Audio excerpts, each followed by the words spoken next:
اللہم صلی علی سیدنا محمد.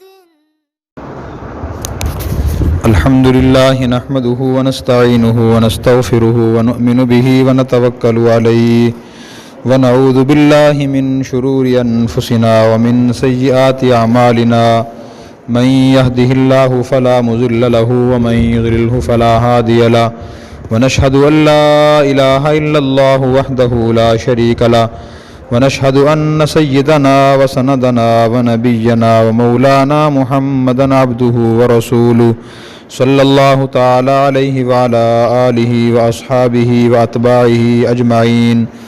أما بعد فأعوذ بالله من الشيطان الرجيم. بسم الله الرحمن الرحيم.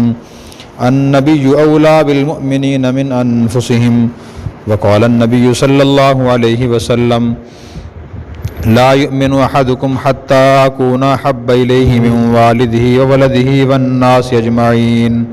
صدق الله مولانا العلي العظيم وصدق رسوله النبي الكريم ونحن على ذلك من الشاهدين والشاكرين والحمد لله رب العالمين. اللہ تبارک و تعالیٰ نے ہمیں بے شمار نعمتوں سے نوازا ہے. وہ نعمتیں اتنی ہیں جنہیں ہم شمار نہیں کر سکتے، جنہیں ہم شمار نہیں کر سکتے. کوئی چیز ہو رہے ہیں ٹھیک ہے. البتہ ہم ان نعمتوں کو دو حصوں میں تقسیم کر سکتے ہیں. پہلی قسم کی نعمتیں وہ ہیں جنہیں ظاہری نعمتیں کہا جاتا ہے. ظاہری نعمتیں وہ ہیں جو ہم آنکھوں سے دیکھ سکتے ہیں، ہاتھ سے پکڑ سکتے ہیں، ہمارے جسم سے وہ ٹچ ہو سکتی ہیں. مثلاً کھانے کی نعمتیں. اب وہ نعمتیں بھی اتنی ہیں جن کا ہم شمار نہیں کر سکتے. سبزیاں دیکھیں، پھل دیکھیں، میوہ جات دیکھیں. پھلوں کی بھی بے شمار قسمیں ہیں. انگور کی قسمیں، مالٹے کی قسمیں، امرود کی قسمیں، آموں کی قسمیں. اور اسی طرح پھر کچھ چیزیں دیکھنے کی ہیں، سونگھنے کی ہیں، خوشبوئیں ہیں. کتنی قسم کی خوشبوئیں ہیں ہم انہیں شمار بھی نہیں کر سکتے. اچھے پھول اور اچھے باغ سبزہ دیکھ کر انسان کو خوشی ہوتی ہے، بھی اللہ کی نعمت ہوتی ہے. اب درختوں کی اور پودوں کی اور کتنی قسمیں ہیں انہیں ہم شمار نہیں کر سکتے. یہ تو ہیں ظاہری نعمتیں، یہ بھی کروڑوں اربوں کی تعداد میں ہیں. میاں بیوی آپس میں ایک دوسرے کے لیے نعمت ہوتے ہیں. ماں باپ کے لیے اولاد نعمت ہے، اولاد ماں باپ کے لیے نعمت ہے.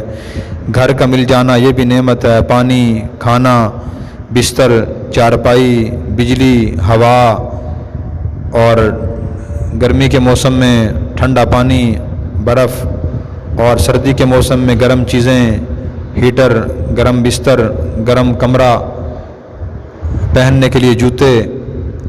یہ اتنی نعمتیں ہیں. سواری، ظاہری نعمتیں شمار نہیں کر سکتے.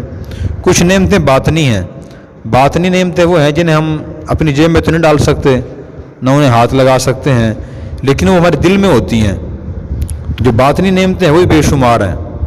مثلاً ایمان، یقین، اللہ کی محبت، اللہ کے رسول کی محبت، قرآن کی محبت، اور اطاعت کا جذبہ، دیانتداری، سچائی، رحم دلی، خیر خواہی، ہمدردی کے جذبات.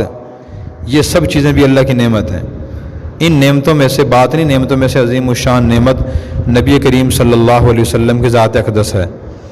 آپ کی نعمت اتنی عظیم نعمت ہے کہ حدیث میں آتا ہے، کہ جو حدیث تو ضعیف ہے لیکن اس کا مضمون دوسری صحیح احادیث سے ثابت ہے، کہ جب حضرت آدم علیہ السلام کو اللہ نے پیدا فرمایا تو آدم علیہ السلام نے اللہ کے عرش کے سائے پر لکھا ہوا دیکھا، لا الہ الا اللہ محمد الرسول اللہ. تو حضرت آدم علیہ السلام نے پوچھا کہ یا اللہ یہ محمد کون ہیں؟ تو اللہ تعالیٰ نے بتایا کہ یہ رسولوں میں سے ایک رسول ہوں گے اور سب سے افضل رسول ہوں گے، اور آپ کی اولاد میں انہیں پیدا کروں گا. تو اللہ کے عرش کے سائے پر پائے پر آدم علیہ السلام نے یہ حدیث دیکھی، یہ جملہ لکھا ہوا دیکھا، دو جملے، اور پھر اللہ سے سوال کیا اللہ تعالیٰ نے یہ جواب دیا. اس لیے حدیث میں آتا ہے کہ لولاک لما خلقت الافلاک. اللہ تعالیٰ نے فرمایا اگر اے محمد اگر میں نے آپ کو پیدا نہ کرنا ہوتا میں اس کائنات کو پیدا نہ کرتا. تو آپ صلی اللہ علیہ وسلم کی وجہ سے اس کائنات کو اللہ نے وجود عطا فرمایا ہے. آپ کی وجہ سے ہمیں قرآن کریم ملا, آپ کی وجہ سے ہمیں ایمان ملا, آپ کی وجہ سے نماز ملی, آپ کی وجہ سے معلوم ہوا کہ بکری ہمارے لیے حلال ہے, کتا ہمارے لیے حرام ہے. آپ کی وجہ سے معلوم ہوا کہ بھی نکاح کیا جاتا ہے اور نکاح کرنے کے بعد مرد عورت اکٹھے رہ سکتے ہیں. آپ کی وجہ سے معلوم ہوا کہ جی شربت انگور کا, سیب کا, مالٹے کا وہ حلال ہے اور شراب حرام ہے. آپ کی وجہ سے معلوم ہوا گائے حلال ہے اور خنزیر حرام ہے. اس آپ سے پہلے لوگوں کو پتہ نہیں تھا. جو آپ سے پہلے کا زمانہ اس زمانہ جاہلیت کہا جاتا تھا, اس میں جہالت ہی جہالت تھی. لوگوں کے عقائد بھی جاہلانہ تھے, ان کے اعمال بھی جاہلانہ تھے, ان کے اخلاق بھی جاہلانہ تھے, ہر کام میں جہالت تھی. اتنی جہالت تھی کہ لوگ اپنی ستیلی ماں سے نکاح کر لیا کرتے تھے. اور اسی طرح بے شمار عورتیں نکاح میں اکٹھی کر لیا کرتے تھے. آپ نے آ کے بتایا کہ بھی 4 عورتوں سے ایک وقت میں نکاح ہو سکتا ہے, اس سے زیادہ نکاح نہیں ہو سکتا. بد اخلاقیاں اتنی عروج پہ تھیں کہ اگر ہم ان واقعات سنیں اور دیکھیں تو معلوم ہوتا ہے کہ ان پتہ ہی نہیں تھا اخلاق کیا ہوتے ہیں. جب چھوٹے چھوٹے بچے معمولی بات پہ لڑتے ہیں ایسے لوگ لڑا کرتے تھے. مثلاً 2 گھوڑے پہ سوار لوگ اکٹھے جا رہے ہوتے, ان میں سے ایک آگے بڑھ جاتا تو کوئی بڑی بات تو نہیں ہے. ہم روڈ سے روزانہ گزرتے ہیں, ایسے ہی ہوتا ہے. کچھ لوگ ہم کراس کر جاتے ہیں, کچھ لوگ ہمیں کراس کر لیتے ہیں. جسے جلدی ہوتی ہے وہ ذرا تیزی سے جا رہا ہوتا ہے, جسے جلدی نہیں ہوتی وہ آرام سے جا رہا ہوتا ہے. جو تیزی سے جانے والا ہے وہ آرام سے جانے والا کراس کر جاتا ہے. ہمیں کسی کو غصہ نہیں آتا کہ فلاں موٹر سائیکل گاڑی والے نے ہمیں کراس کیوں کیا. لیکن وہ لوگ اس بات کو انا کا مسئلہ بنا لیتے تھے. کوئی کسی کو کراس کر لیتا تو اس پہ لڑائی شروع ہو جاتی تھی, جنگ شروع ہو جاتی تھی کہ بتاؤ آپ نے مجھے کراس کیوں کیا.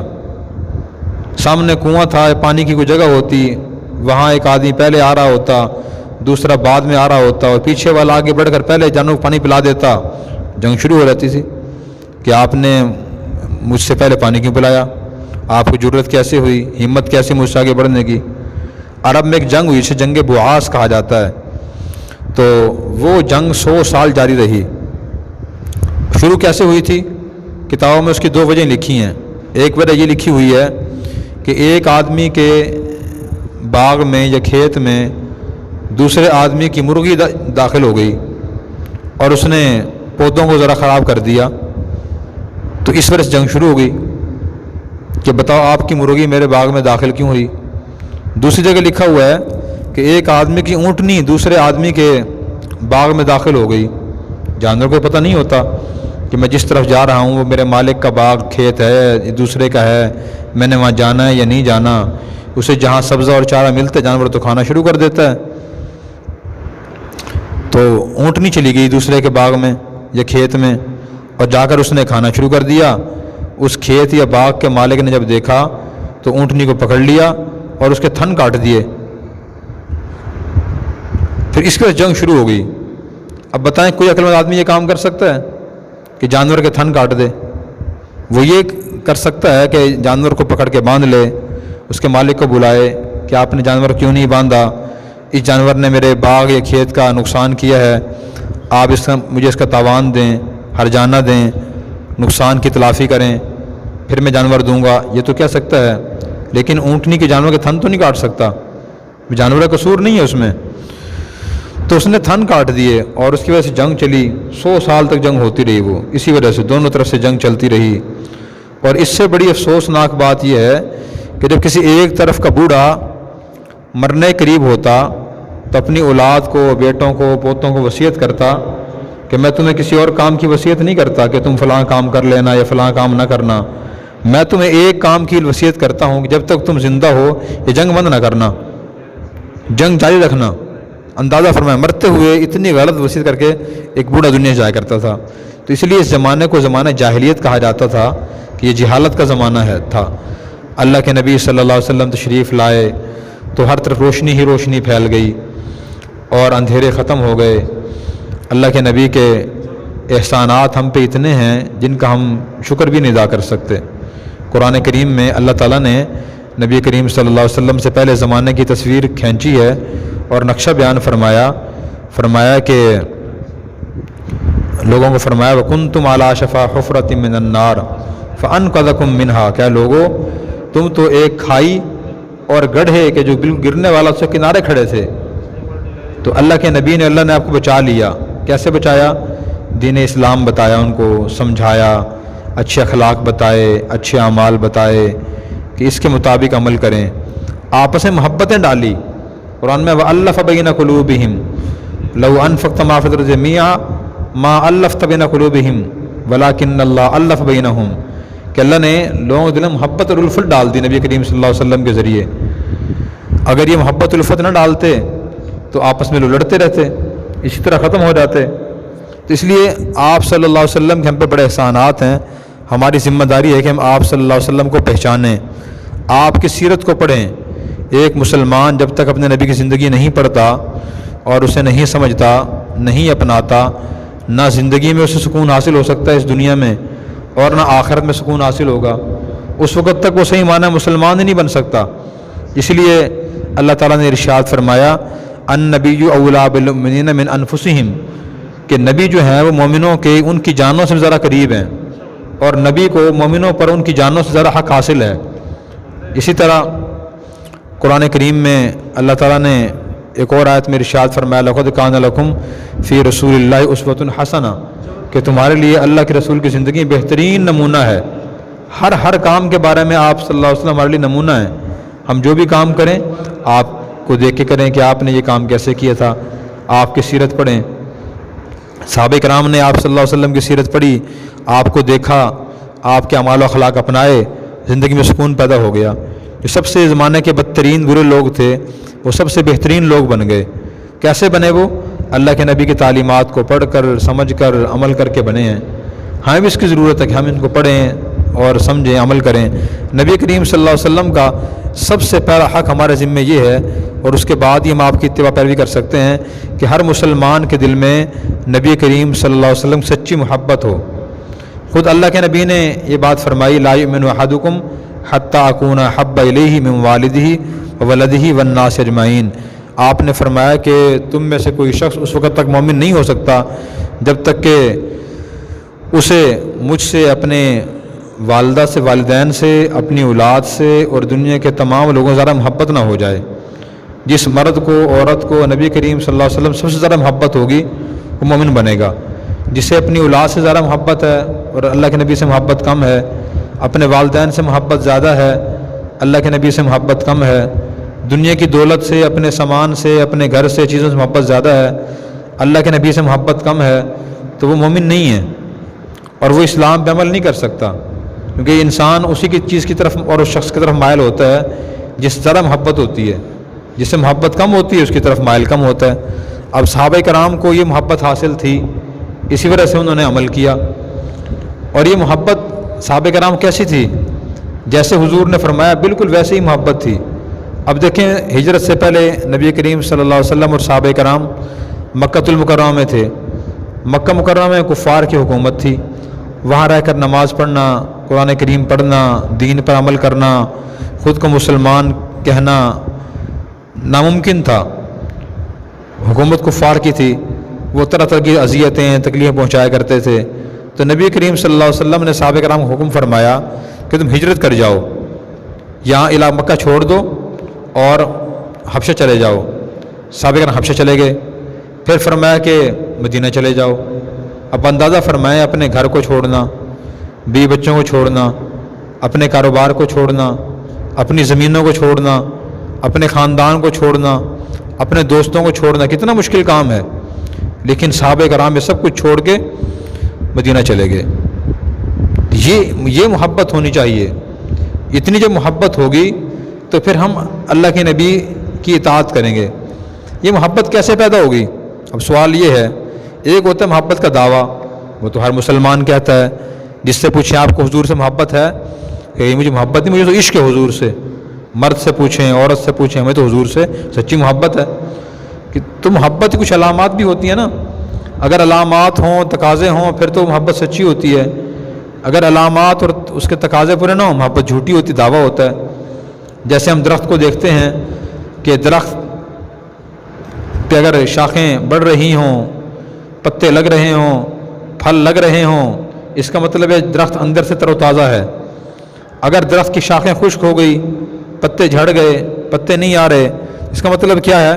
اس کا مطلب یہ ہے کہ درخت اندر سے خشک ہے۔ یہی مثال مومن کی ہے۔ اگر مومن نبی کریم صلی اللہ علیہ وسلم کی تعلیمات کو اہمیت دیتا ہے، ان پر عمل کرتا ہے، تو پھر تو اسے واقعی حضور سے محبت ہے۔ اور اگر وہ عمل نہیں کرتا، وہ کہتا نہیں اگر دین کی فلاں بات پہ عمل کروں، نبی کریم صلی اللہ علیہ وسلم سنت عمل کروں تو والد ناراض ہو جائیں گے، والدہ ناراض ہو جائے گی، بھائی ناراض ہو جائیں گے، یہ فلاں دوست ناراض ہو جائے گا، تو اس کا مطلب یہ ہے کہ اس کے دل میں اور لوگوں کی محبت زیادہ ہے، اللہ کے نبی کی محبت کم ہے۔ اگر محبت اللہ کے نبی سے ہوتی زیادہ تو ان کی بات مانتا۔ اس لیے محبت کا تقاضا یہ ہے کہ ہم نبی کریم صلی اللہ علیہ وسلم کی اطاعت کریں۔ اگر اطاعت نہیں ہو رہی، اس کا مطلب محبت میں کمی ہے۔ تو محبت کیسے پیدا ہوگی؟ نمبر ایک، سب سے پہلے تو یہ کہ آپ صلی اللہ علیہ وسلم کے معجزات کو پڑھیں، آپ کے کمالات کو پڑھیں۔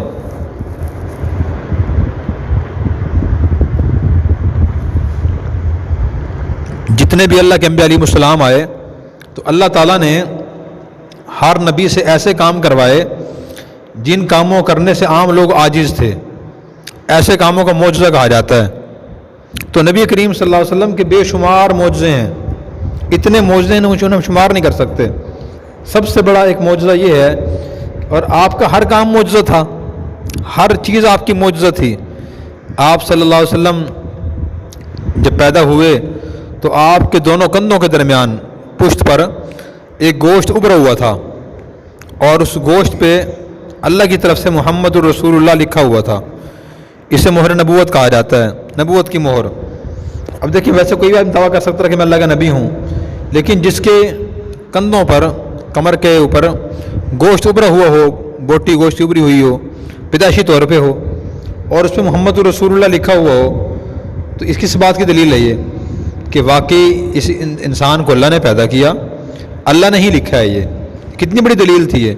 صحابہ کرام وہ نبوت دیکھتے تھے، اسے چھوتے تھے، اسے ہاتھ لگاتے تھے، تو یہ اتنی بڑی دلیل ہے کہ واقعی آپ اللہ کے نبی ہیں۔ یہ آپ کا معجزہ تھا۔ قرآن کریم آپ کا معجزہ ہے، قرآن کریم آپ صلی اللہ علیہ وسلم کا معجزہ ہے۔ جتنی آسمانی کتابیں آئی تھی وہ ختم ہو گئی ہیں، تحریف ان میں ہو گئی ہے، قرآن کریم آج تک تبدیل نہیں ہوا۔ 1444 سال گزر چکے ہیں، 44واں سال چل رہا ہے، آج تک قرآن کا ایک لفظ، ایک حرف تبدیل نہیں ہوا۔ یہ آپ صلی اللہ علیہ وسلم کا معجزہ ہے۔ آپ نے پیشن گوئیاں فرمائی کہ یہ کام یوں ہوگا، یہ کام یوں ہوگا، یہ کام یوں ہوگا۔ کچھ عرصے کے بعد وہ کام ویسے ہی ہوتے رہے، اور اب تک آپ کی پیشن گوئیاں سچی ثابت ہو رہی ہیں۔ ایک واقعہ میں عرض کرتا ہوں، نبی کریم صلی اللہ علیہ وسلم کے بعد دیہاتی آئے۔ دیہاتیوں میں اکثر ادب اخلاق نہیں ہوتا، تعلیمی کمی ہوتی ہے، بعد میں تعلیم ہوتی نہیں ہے۔ حضور کے پاس آئے اور آ کر کہنے لگے، کیا محمد آپ ہمیں کہتے ہو کہ ہم اپنا آبائی دین چھوڑ دیں؟ کیوں چھوڑ دیں آپ یہ کہنے کی وجہ سے؟ ہمیں کیا ہوا کہ ہم چھوڑ دیں آپ کی وجہ سے؟ تو ہم تو نہیں چھوڑیں گے۔ تو دوسری بات اس نے یہ کہی کہ آپ کہتے ہو کہ ایک وقت آئے گا ہم، اس وقت دو بڑی سپر پاور طاقتیں تھیں، ملک تھے، ایک روم اور دوسرا ایران۔ روم یہ پرانا نام ہے، اس کا نیا نام اٹلی ہے۔ تو روم اور ایران انہیں کیسر و کسرا کہا جاتا تھا، بڑی طاقتیں تھیں یہ۔ تو اس دیہاتی نے کہا کہ آپ کہتے ہو کہ ہم ایک وقت آئے گا روم اور ایران کو فتح کریں گے، آپ کے ساتھیوں کی صورت حال کے پاس کھانے کے لیے کھانا نہیں ہوتا، پیسے نہیں ہوتے، روٹی نہیں ہوتی، اور آپ خواب دیکھ رہے روم ایران فتح کرنے کی، یہ کیسے ہو سکتا ہے؟ اور تیسرا اس نے کہا کہ آپ یہ کہتے ہو کہ ہم عرب کے لوگ کلمہ پڑھیں گے، آپ کے خاندان کے لوگ تو بات مانتے نہیں آپ کی، تو ہم کیسے آپ کی بات مان لیں؟ تو نبی کریم صلی اللہ علیہ وسلم بڑے بااخلاق تھے، برداشت فرمانے والے تھے۔ اب آپ دیکھیں امام الانبیاء بھی تھے، وقت کے بادشاہ بھی تھے، ایک دیہاتی نے کیسے بدتمیزی کی، غلط انداز سے بات کی۔ تو آپ نے فرمایا کہ لگتا یہ ہے کہ آپ کی عمر طویل ہوگی، اور آپ دیکھو گے کہ سارا عرب میرا کلمہ پڑھے گا، روم و ایرانی فتح ہوں گے۔ اور اس نے تیسری بات یہ کہی تھی کہ آپ کہتے ہو کہ مرنے کے بعد ہم دوبارہ زندہ ہوں گے، تو بتاؤ آج تک آدمی زندہ ہو کے دوبارہ دنیا میں آیا ہے؟ ہم نے تو آج تک نہیں دیکھا ہمارا دادا پردادا سکڑ دادا کوئی زندہ ہو کر دوبارہ آیا ہو، تو کیسے ممکن ہے یہ؟ تو نبی کریم صلی اللہ علیہ وسلم نے فرمایا کہ تینوں کام ہوں گے یہ، اور آپ نے فرمایا کہ تم دیکھو گے پورا عرب میرا کلمہ پڑے گا۔ چنانچہ جب سن 8 ہجری مکہ فتح ہوا اور مکہ کے لوگ عرب کے اکثر لوگ مسلمان ہو گئے، تو اس دیہاتی نے کہا کہ لو بھائی محمد کی پہلی بات سچی ثابت ہو گئی۔ پھر حضرت عمر رضی اللہ عنہ کے دور میں جب روم اور ایران فتح ہوئے تو پھر اس نے کہا لو محمد دوسری بات سچی ہو گئی ہے، اور پھر وہ حضرت عمر کے پاس آیا اور اس نے کلمہ پڑھ لیا اور اسلام میں داخل ہو گیا۔ اس نے کہا جب تیسری بات جو حضور نے فرمائی تھی نا وہ بھی سچی ثابت ہوگی۔ حضور نے اس کو یہ فرمایا تھا کہ قیامت کا دن ہوگا میں تیرا ہاتھ پکڑے بتاؤں گا، بتاؤ اب تم زندہ ہوئے ہی نہیں ہوئے؟ تو دو بات سچی ثابت ہو گئی۔ وہ دیہاتی آدمی تھا، حضرت عمر زمانے جب وہ آتا تھا حضرت عمر کے پاس، یہ مسجد نبی کے سامنے ہو رہتا تھا تو حضرت عمر اس کے لیے کھڑے ہو جاتے تھے۔ تو لوگوں نے پوچھا کہ حضرت کوئی معزز آدمی تو نہیں ہے، آپ کھڑے کیوں ہوتے ہو اس کے لیے؟ تو حضرت عمر رضی اللہ عنہ نے فرمایا کہ یہ اس طرح نبی کریم صلی اللہ علیہ وسلم مجلس میں ایک مرتبہ آیا تھا، اس وقت غیر مسلم تھا، اس نے یہ 3 سوال کیے تھے کہ آپ کہتے ہو کہ ہم کلمہ پڑھ کے مسلمان ہو جائیں، کیوں ہوں ہم؟ اور نمبر 2 آپ نے کہا کہ روم و ایران فتح ہوں گے، کیسے ممکن ہے، یہ تو ہو ہی نہیں سکتے۔ اور تیسری بات کہی تھی کہ مرنے کے بعد ہم دوبارہ زندہ ہوں گے، تو آج تک کوئی زندہ ہو کے آیا ہے؟ یہ 3 سوال اس نے حضور سے کیے تھے۔ حضور نے فرمایا تھا کہ صرف تم ہی نہیں پورا عرب کلمہ پڑے گا، اور نمبر 2 روم و ایران بھی تمہارے سامنے فتح ہوں گے، اور میں قیامت دن تمہارا ہاتھ پکڑوں گا اور تمہیں بتاؤ تم زندہ ہوئے نہیں ہوئے؟ تو حضرت عمر فرماتے تھے کہ جس مجلس میں یہ حضور کے پاس آیا تھا میں اس میں موجود تھا، اور میں اس کو اس لیے اس کا احترام کرتا ہوں، اعزاز و اکرام کرتا ہوں، اس کو عزت دیتا ہوں کہ قیامت کے دن جب اس کا حضور ہاتھ پکڑیں گے تو پھر جنت میں لے جا کے چھوڑیں گے انشاءاللہ۔ جس کا ہاتھ نہیں پکڑیں گے وہ جنت میں پہنچنے پہلے چھوڑیں گے نہیں، تو جنتی شخص ہے، اس لیے میں اس کا احترام کرتا ہوں۔ تو جو پیشن گوئیاں آپ نے فرمائی ہیں، قرآن کریم پیشن گوئیاں تو بھرا پڑا ہے۔ آپ نے یہ فرمایا تھا قیامت قریب عورتوں کی تعداد بڑھ جائے گی، مرد کم ہو جائیں گے۔ دیکھیں آج پیشن گوئی پوری ہو رہی ہے، آج بھی مجموعی لحاظ سے عورتوں کی تعداد زیادہ ہے، مردوں کی تعداد کم ہے۔ آپ نے یہ فرمایا تھا کہ قیامت جیسے زمانہ مجھ سے دور ہوگا تو اس میں گانا بجانا عام ہو جائے گا، یہ دیکھیں آج کل عام ہو گیا ہے۔ آپ نے یہ فرمایا تھا کہ بدا الاسلام غریبا وسیعود کما بدا، کہ دین اسلام اجنبی ہو جائے گا۔ حضور کے زمانے میں دین اجنبی نہیں تھا، صحابہ کرام دین کو جانتے تھے، پہچانتے تھے، عمل کرتے تھے۔ اب آج بھی لوگوں کے پاس دنیا کا علم بہت زیادہ ہے، دین کا علم بہت کم ہے، اتنا کم ہے کہ کوئی مسئلہ بتاؤ کسی کو تو کہتے اچھا یہ دین کی بات ہے، ہم تو پہلی بار سن رہے ہیں، پہلے ہم نے کبھی سنی ہی نہیں۔ حالانکہ دین سارا کتابوں میں لکھا ہوا ہے، قرآن کریم کی ہزاروں آیات ہیں، نبی کریم صلی اللہ علیہ وسلم کی لاکھوں حدیث ہیں، شریعت کے لاکھوں مسائل ہیں، لیکن مسلمان پڑھتا ہی نہیں۔ جو بات سناؤ، حدیث سناؤ، قرآن کی آیت سناؤ، واقعہ سناؤ، یہ تو نئی بات سن رہے ہیں ہم، کبھی سنی نہیں ہم نے آج تک، کیا واقعی یہ دین کی بات ہے؟ اور بھی آپ نے پیشن گوئیاں فرمائی ہیں، وہ ساری پیشن گوئیاں پوری ہو رہی ہیں۔ اس لیے یہ پیشن گوئیاں آپ کے معجزات ہیں، پڑھنے چاہیے۔ جتنا ہم آپ کے معجزات پڑھیں گے، آپ کی پیشن گوئیاں پڑھیں گے، اتنا ہمارے دل میں نبی کریم صلی اللہ علیہ وسلم محبت پیدا ہوگی۔ جتنا نبی کریم صلی اللہ علیہ وسلم محبت پیدا ہوگی تو اتنا ہم عمل کرنے کی کوشش کریں گے۔ اب صحابہ کرام کو یہ چیز حاصل تھی، وہ عمل کرتے تھے، اس لیے وہ کامیاب ہوئے۔ صحابہ کرام محبت کیسے تھی؟ اب آپ دیکھیں کہ ایک مرتبہ نبی کریم صلی اللہ علیہ وسلم مسجد نبوی میں تشریف فرما تھے، ایک صحابی آئے، انہیں مسئلے کا علم نہیں ہوگا، انہوں نے سونے کی انگوٹھی پہنی ہوئی تھی، تو نبی کریم صلی اللہ علیہ وسلم نے مسئلہ بیان فرمایا تھا کہ مرد کے لیے سونے کی انگوٹھی پہننا جائز نہیں ہے، سونے کا ہار پہننا مرد کے لیے جائز نہیں ہے، عورت پہن سکتی ہے۔ تو آپ نے ناگواری سے ان کو فرمایا کہ تو نے کیا پہنا ہوا یہ، مجھے نکال کے دو۔ تو انہوں نے فوراً حضور کو انگوٹھی نکال کے دے دی، سونے کی انگوٹھی تھی، تو حضور نے وہ لی اور لے کر آپ نے پھینک دی، ناگواری کا اظہار فرمایا۔ تو صحابہ کرام اور وہ جس سے انگوٹھی لیے بیٹھے رہے خاموشی سے۔ جب حضور صلی اللہ علیہ وسلم وہاں تشریف لے گئے تو دوسرے صحابہ کرام نے ان سے کہا کہ انگوٹھی اٹھا لو اور اٹھا کے چلو، پہننا منع ہے، اسے فروخت کر دینا، درہم دینار آ جائیں گے، وہ کہیں استعمال کر لینا۔ یہ کسی عورت کو دے دینا، عورت استعمال کر لے گی، عورت کے لیے تو پہننا حرام نہیں ہے۔ تو ان صحابی نے کیا جواب دیا کہ نہیں، جو چیز میرے نبی نے پھینک دی میں اسے اٹھاؤں گا نہیں کبھی بھی، اسے میں نہیں اٹھاتا۔ اتنی محبت تھی، انگوٹھی اٹھائی نہیں وہاں سے۔ ایک مرتبہ آپ صلی اللہ علیہ وسلم مدینہ کی گلی سے گزر رہے تھے تو کس صحابی نے اپنی عمارت پر بہت زیادہ خرچہ کیا ہوا تھا اور بہت شاندار عمارت بنائی ہوئی تھی، تو نبی کریم صلی اللہ علیہ وسلم اس سے ہی منع فرماتے تھے کہ آدمی بہت زیادہ ٹیپ ٹاپ پہ خرچہ نہ کرے، ضرورت کی حد تک خرچ کر لے۔ مثلاً ایک آدمی نے مکان بنوانا ہے، چاہتا ہے میں گارڈر ٹیال ڈال لوں، کوئی حرج نہیں، ٹھیک ہے۔ وہ چاہتا ہے میں لینٹر ڈال لوں، اس میں بھی کوئی حرج نہیں ہے، اچھی چیز ہے، مضبوط مکان بن جائے گا، زیادہ عرصہ چل جائے گا۔ وہ چاہتا ہے کہ میں اس میں رنگ روغن کرا لوں، وہ اچھی بات ہے، اس سے مکان ذرا خوبصورت ہو جاتا ہے، اس کی بھی اجازت ہے۔ لیکن ایک آدمی لاکھوں کروڑوں روپے خرچ کرتا ہے صرف زیب و زینت پہ کہ مکان بہت خوبصورت بنے، لوگوں کو نظر آئے کہ مکان بنا ہوا ہے، لوگ تعریف کریں، اس نیت سے، اس جذبے سے لاکھوں کروڑوں روپے خرچ کرنا صحیح نہیں ہے۔ تو شاید ان صحابی نے ایسے خرچہ کو کیا ہوا تھا، مسئلے کو علم نہیں ہوگا۔ تو نبی کریم صلی اللہ علیہ وسلم وہاں سے گزرے تو آپ نے گزرتے ہوئے ناگواری سے پوچھا کہ یہ مکان کس کا ہے، بس یہ پوچھا۔ تو انہوں نے، جو لوگ ساتھ تھے، انہوں نے بتایا کہ یا رسول اللہ فلاں کا مکان ہے۔ آپ تشریف لے گئے، پھر اس مکان والے کو، مسلمان کو، صحابی کو دوسرے صحابہ نے بتایا کہ حضور یہاں سے گزرے تھے اور گزرتے آپ نے آپ کا مکان دیکھا تھا اور ناگواری کا اظہار فرمایا تھا۔ انہوں نے کہا اچھا۔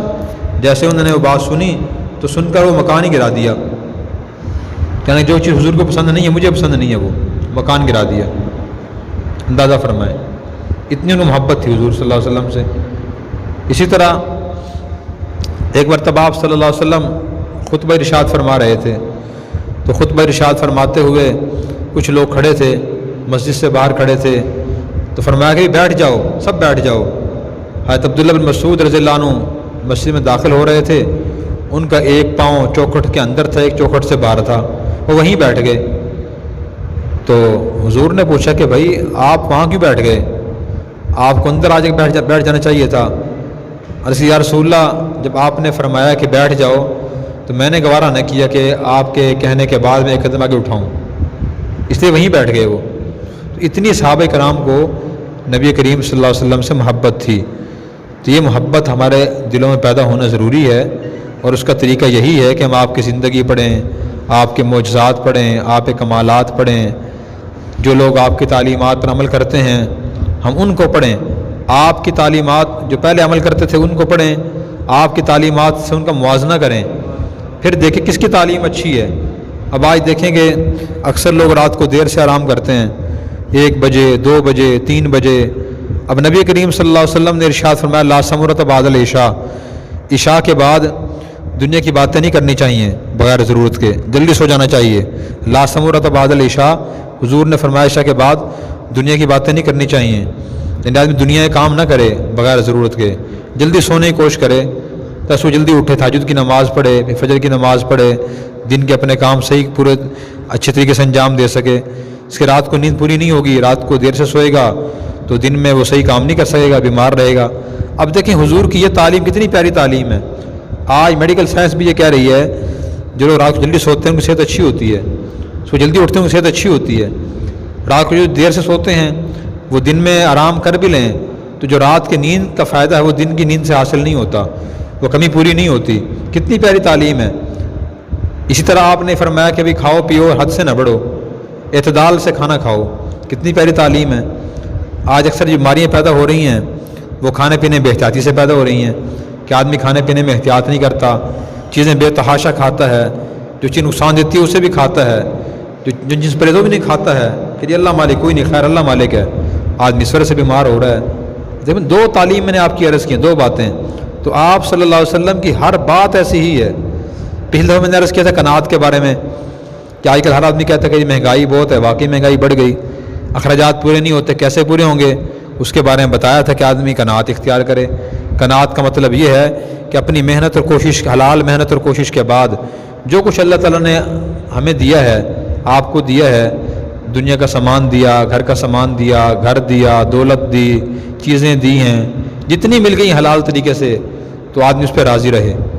اگر راضی رہے گا ذہنی سکون حاصل ہوگا، اگر راضی نہیں ہے اس پہ، ہر وقت پریشان ہی رہتا ہے کہ فلاں چیز کیوں نہیں ہے، اور زیادہ کیوں نہیں ہے، کم کیوں ہے، تو پریشان رہے گا۔ تو نبی کریم صلی اللہ علیہ وسلم کی زندگی اس وقت دنیا میں موجود ہے، اللہ تعالیٰ نے وہ زندگی محفوظ رکھی ہوئی ہے، کسی نے بھی زندگی محفوظ نہیں ہے سوائے آپ کی زندگی کے۔ اللہ نے کیوں محفوظ رکھا ہوا ہے؟ اس لیے محفوظ رکھا تھا کہ قیامت تک آنے والے انسان اس سے فائدہ اٹھا کر زندگی اس کے مطابق بنا کر کامیاب ہو سکیں، ورنہ کسی انسان کی زندگی محفوظ نہیں ہے پوری۔ اور نبی کریم صلی اللہ علیہ وسلم کی ہر چیز محفوظ ہے۔ آپ کھانا کیسے کھاتے تھے، آپ پانی کیسے پیتے تھے، آپ لیٹتے کیسے تھے، آپ بات کیسے فرماتے تھے، چلتے کیسے تھے، آپ کی آنکھیں مبارک کیسی تھیں، داڑھی کے کتنے بال سفید تھے، صحابہ نے بتا دیے گن کے 20-21 بال داڑھی میں سفید آئے تھے آپ کے۔ ہر موقع کی تعلیمات موجود ہیں۔ جب آپ غریب تھے اس وقت زندگی کیسی تھی آپ کی، تو کیا آپ لوگوں سے مانگتے پھرتے تھے، ہر وقت سوال کرتے تھے؟ ایسا تو نہیں تھا، آپ صبر کرتے تھے، شکر ادا کرتے تھے۔ جب آپ مالدار ہو گئے پھر آپ کے حالات کیا تھے، دولت کے بارے میں آپ کے نظریات کیا تھے، تجارت کے بارے میں کیا اصول دیا آپ نے، اس کے بارے میں آپ کے نظریات خیالات کیا تھے، قرضہ لینے دینے کے بارے میں کیا فرمایا آپ نے، اولاد کے بارے میں کیا تعلیمات دی ہیں، بیوی کے بارے میں کیا تعلیمات دیں، شوہر کے بارے میں کیا تعلیمات دی ہیں، والدین کے بارے میں کیا تعلیمات ہیں، پڑوسیوں کے بارے میں، بھائیوں کے بارے میں، رشتہ داروں کے بارے میں کیا تعلیمات ہیں، جو ہم سے اچھا سلوک کر رہا ہے اس کے بارے میں آپ کی تعلیمات موجود ہیں، جو ہم سے برا سلوک کر رہا ہے اس کے بارے میں آپ کی تعلیمات موجود ہیں۔ تو آپ کی ساری زندگی محفوظ ہے۔ ہمیں چاہیے کہ سب سے بنیادی کام یہ کریں کہ قرآن کریم کی آیت اپنے گھر میں کم از کم اس مہینے میں ہم بار بار سنائیں، لقد کان لکم فی رسول اللہ اسوۃ حسنہ، کہ اللہ تعالیٰ نے تمہارے لیے نبی کریم صلی اللہ علیہ وسلم کو بہترین نمونہ بنا کر بھیجا ہے۔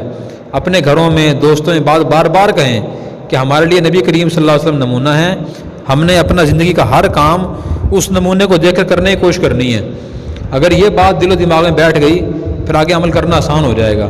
اس بات کی حیثیت بنیاد جیسی ہے، بنیاد ڈل جائے گی۔ یہ بنیاد ہی ہماری خراب ہے، ہم اس کو نہیں دیکھتے، ہم دیکھتے ہیں کہ لوگ کیا کر رہے ہیں، فلاں کیا کر رہا ہے، میرا دل کیا کہتا ہے، میرا دماغ کیا کہتا ہے، مجھے کام کرنا چاہیے نہیں چاہیے۔ اس نمونے کو دیکھ کر چلیں گے تو انشاءاللہ دنیا آخرت میں کام بھی حاصل ہوگی۔ سب حضرات کوشش کریں گے اس کی۔ اللہ تبارک و تعالیٰ مجھے اور آپ کو ان تمام باتوں پر اخلاص سے نیت سے عمل کرنے کی توفیق عطا فرمائے۔